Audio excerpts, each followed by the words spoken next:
Hello everyone, welcome back to the channel. In this video, I will show you how to download and use Bumble on your PC or laptop. So let's start.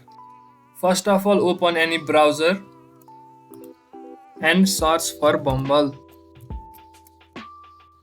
In the results section, you will find the official website of Bumble. Click on it and the website will open. As you open the website, you will find a screen like this with two options. One is to join and the other is to sign in.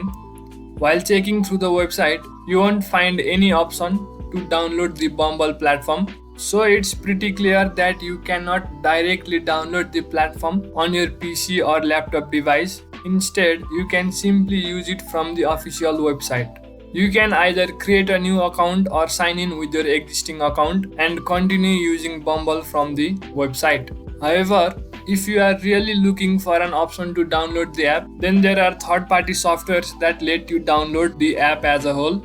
In order to do that, simply go to Google and search download Bumble on PC.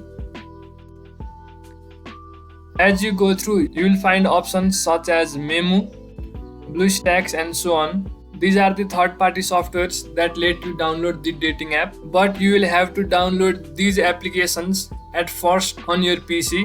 For example, if you want to download Bumble from BlueStacks, then you will have to install BlueStacks on your PC and open BlueStacks. From BlueStacks, you will be able to download the Bumble app. Hence, in this way, you can download Bumble app on PC or laptop. If you found this video helpful, make sure to leave a like and subscribe to the channel for further videos.